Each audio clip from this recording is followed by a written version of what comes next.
pro-life platform. When I ran for office, I pledged to stand for life. And as president, that's exactly what I've done. President Trump issues a rallying call to voters to elect conservative lawmakers this fall. World stage. Secretary of State Mike Pompeo talks Russia, North Korea, and Iran on Capitol Hill. Round 2. Pope Francis says he will meet with more survivors of the Chilean sex abuse scandal. We're at the Vatican. And patriotic anthem. God bless America. We examine the origin of one of America's better-known songs on its 100th anniversary. On EWTN News Nightly for Wednesday, May 23rd, 2018.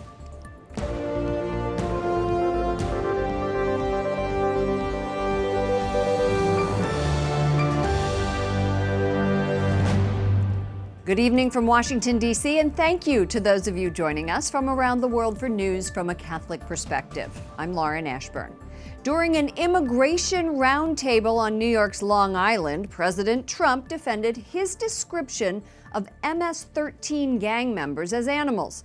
The president says Democrats who slammed him for those comments last week say they are people.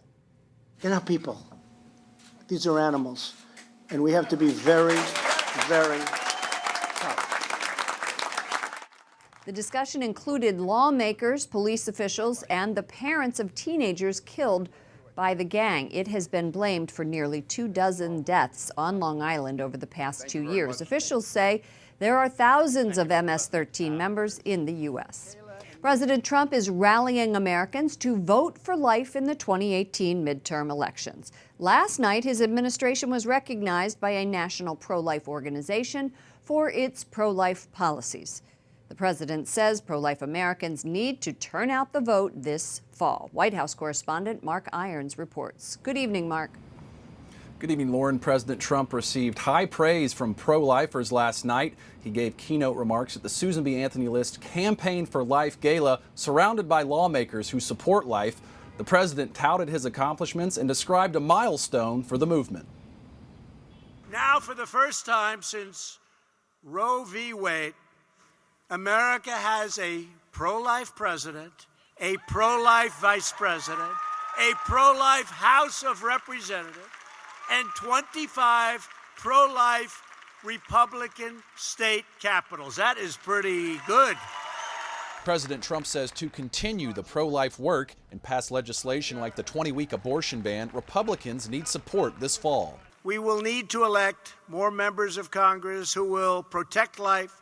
We do have a pro-life presidency. We've got a pro-life House. An evening spent surrounded by pro-life advocates, President Trump touted his work for the cause, including appointing pro-life judges, reinstating the Mexico City policy that keeps taxpayer dollars from funding abortion centers overseas, and recently introducing a Protect Life rule, preventing family planning tax dollars from funding abortion clinics. We know that every life has meaning and that every life is totally worth protecting.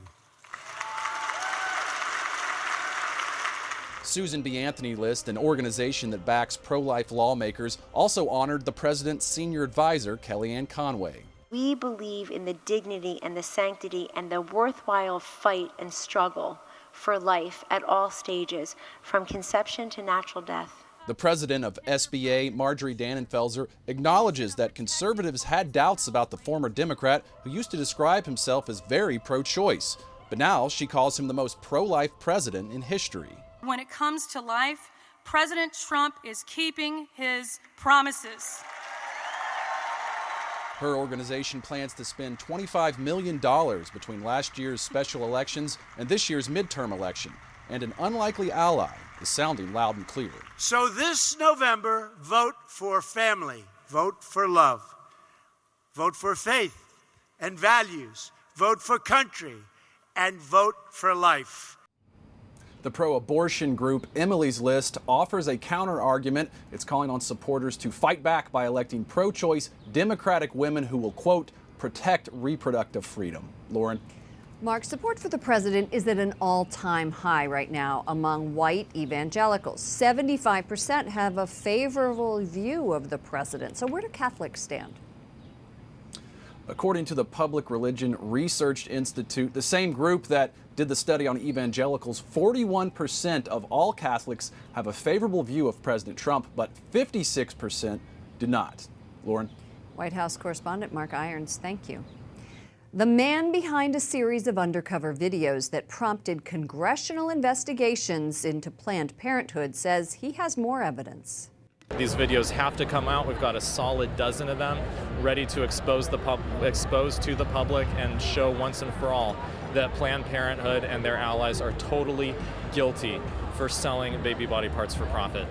The original videos Daleiden released in 2015 sparked a Justice Department probe into the alleged sale of baby body parts by Planned Parenthood. But the pro-life investigative journalist was accused of recording people without permission, and a judge blocked him from releasing any other videos.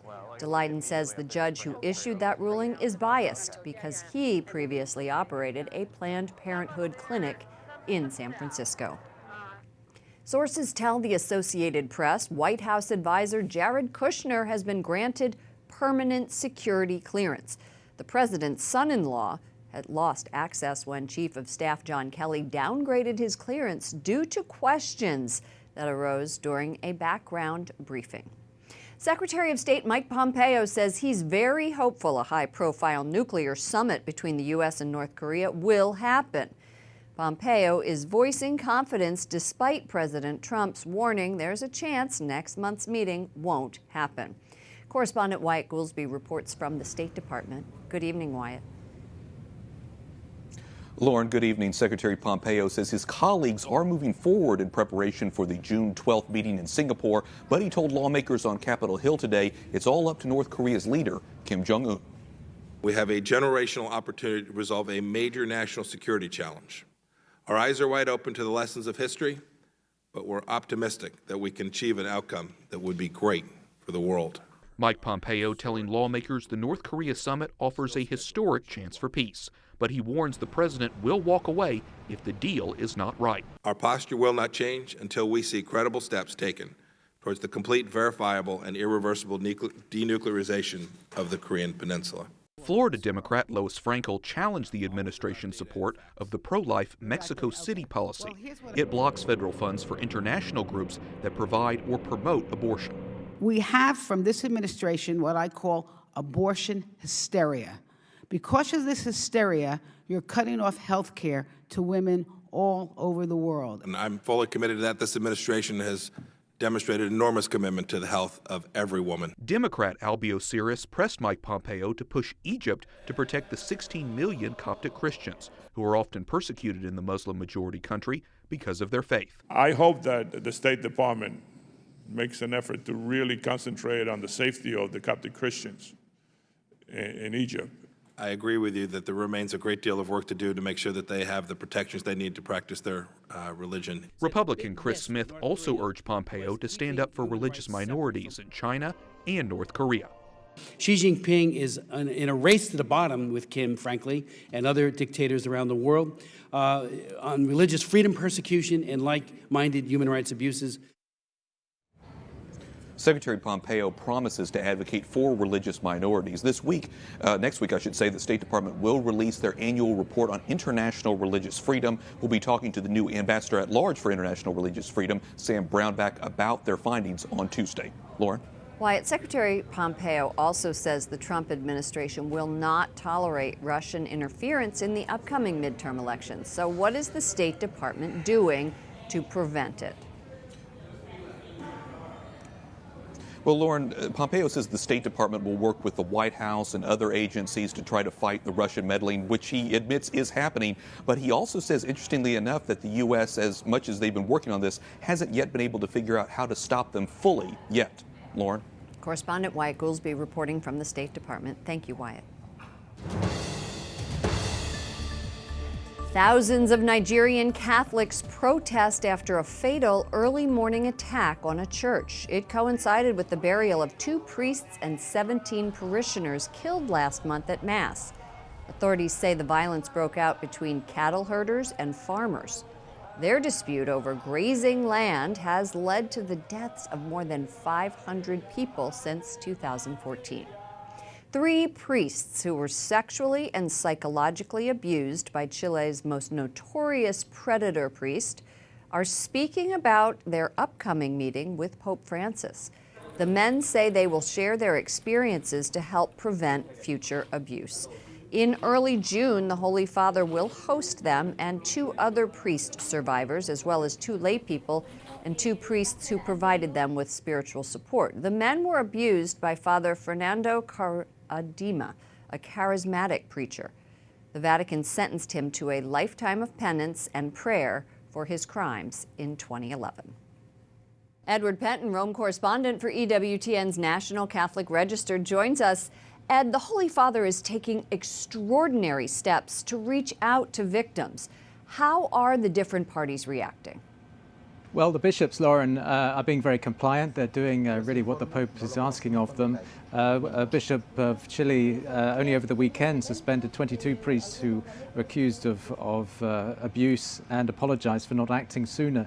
As far as the victims are concerned, they're very happy with the Pope. They say he's been very empathetic, but they'd like more concrete action taken. But other parties beyond Chile are a bit concerned. They want more consistency and they want similar action taken in their countries. The Holy Father publicly defended a Chilean bishop accused by victims of having witnessed and ignored their abuse. He has apologized for that. Today, the editorial board of the New York Times says the Pope is opening his eyes. In your view, are these meetings with victims his attempt to rectify the situation? Very much so, yes. I mean, he said in February, in fact, that he meets regularly with sex abuse victims on Fridays. So this is very much in keeping, it seems, with his general approach. And it's very much also in keeping with his emphasis on encounter and dialogue and really meeting those victims who've had to suffer this. Last week, the bishops of Chile offered to resign en masse, and it's the first time an entire bishops' conference has done that.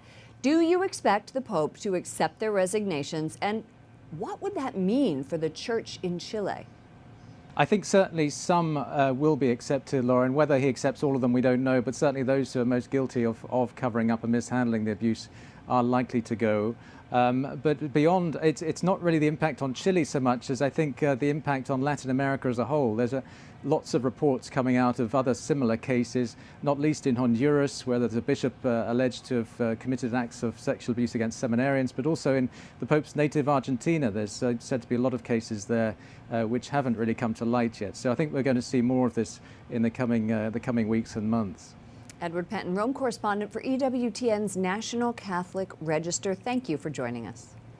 Thank you, Lauren. An Australian archbishop convicted yesterday of covering up sex abuse will stand aside but does not intend to resign. Philip Wilson of Adelaide was convicted of concealing the abuse of 2 altar boys in the 70s. The 67-year-old faces a prison term of up to 2 years. Pope Francis is urging Chinese Catholics to show they are in full communion with the Holy See. La Chiesa Universale prega con voi e per voi. Francis made the comments today at his weekly audience. China's estimated 12 million Catholics are split between the government-backed Chinese Catholic Patriotic Association and an underground church loyal to the Pope. The Vatican is trying to reach a deal with Beijing about bishop nominations. Coming up, do we need a second special counsel? Representative Ron DeSantis on his opinion. And a rock and roll legend drops some serious cash to meet Pope Francis.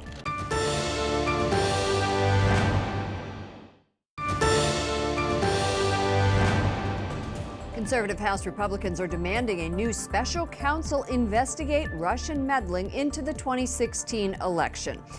They are citing misconduct at the Justice Department and FBI. Their resolution calls for a new look at whether agency officials were biased against President Donald Trump and whether there were any surveillance abuses committed as part of the investigation. Joining me now is Republican Congressman Ron DeSantis of Florida. He's a member of the House Judiciary Committee and one of the GOP lawmakers calling for a second special counsel. Welcome to the program, Representative. Hi. Nice to see you.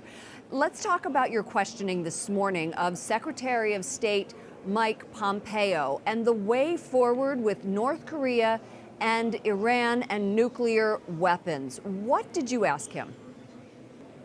I wanted to know the administration's plan for weakening the Iranian regime through sanctions, but also empowering the Iranian populace. Then also with North Korea, how do you bring the pressure to bear to convince Kim Jong-un that he's better off without this nuclear program than with the nuclear program? And your thoughts? What did he say? Is it possible?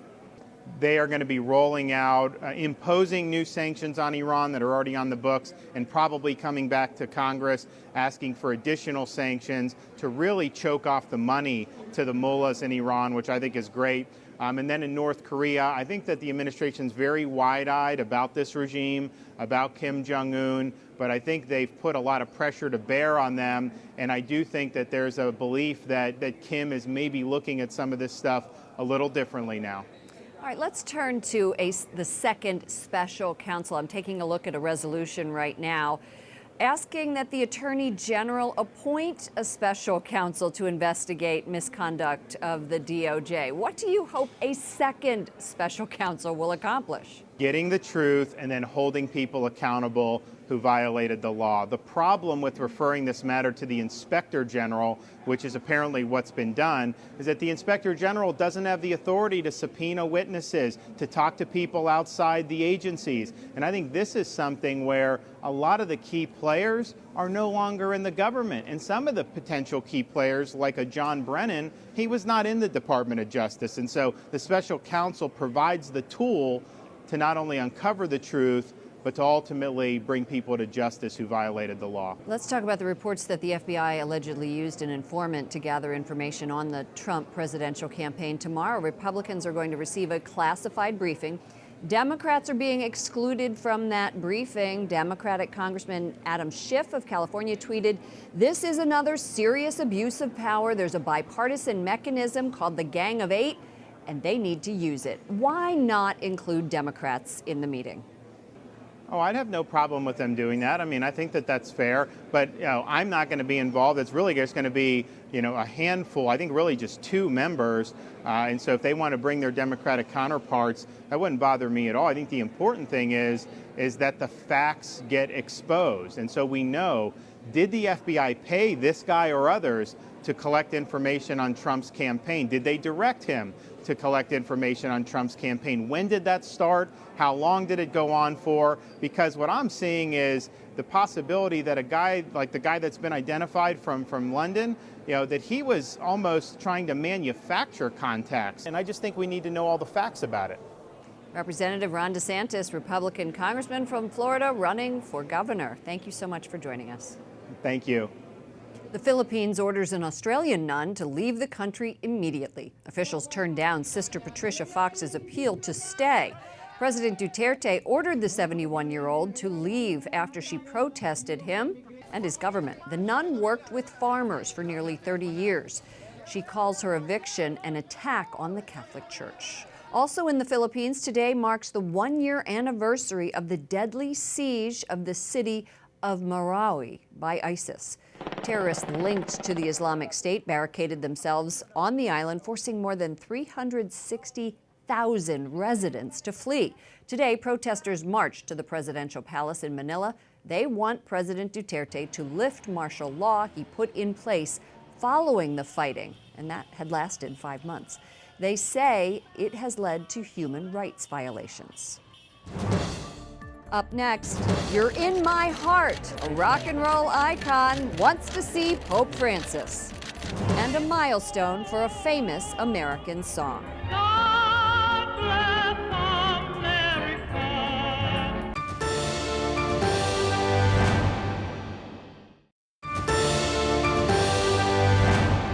Rock and roller Rod Stewart once sang, "Some guys have all the luck." That includes him.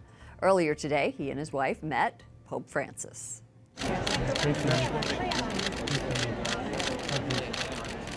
The couple was in Rome on vacation. Reports in the UK say they won the meeting at a charity auction, paying roughly $25,000. The 73-year-old has sold more than 100 million records. A Catholic priest will participate in NBC's American Ninja Warrior, and that premieres later this month. Father Stephen Gadberry, who is also a physical trainer, hopes his appearance will make the clergy seem more human and available. The priest serves as a pastor for 2 parishes in Newport and Batesville, Arkansas. A song of faith and patriotism is turning 100 this year. It's touched the hearts of Americans for generations. The tune comes naturally to the lips of patriots across the country as they raise this solemn prayer: God bless America. EWTN's Jason Calvi takes us on a historical tour of this beloved hymn.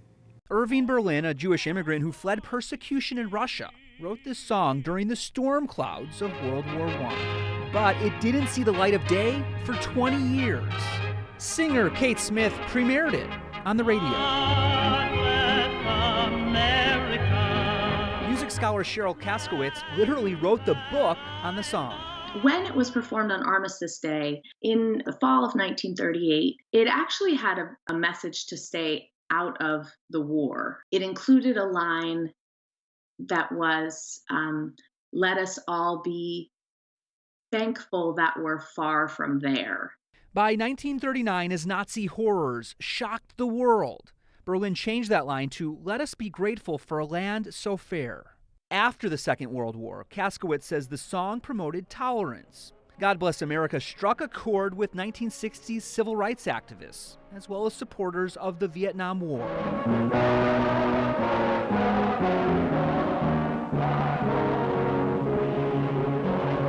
And the song brought healing after September 11th.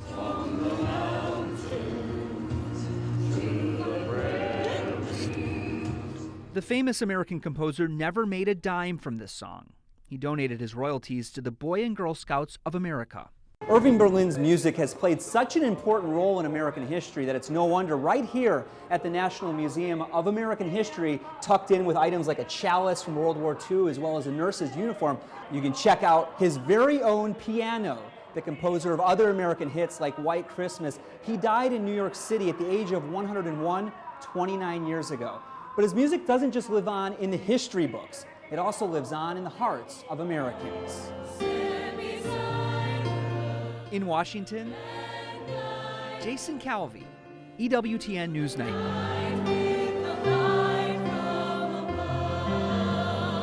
Before we go, please join me here on EWTN tomorrow morning for the 14th Annual National Catholic Prayer Breakfast. You'll hear speeches from prominent Catholic public figures, including Speaker of the House Paul Ryan and Kansas City Archbishop Joseph Naumann. Join me and News Nightly's Jason Calvi for live coverage and in-depth interviews starting at 7 a.m. Eastern tomorrow on EWTN. For all of us here at News Nightly, to all of you around the world, thank you for watching. I'm Lauren Ashburn. Let's keep in touch online. Follow me at Lauren Ashburn on Twitter and Lauren Ashburn EWTN on Facebook. We'll leave you tonight with more images from the Pope's weekly talk at the Vatican. Good night, and God bless you.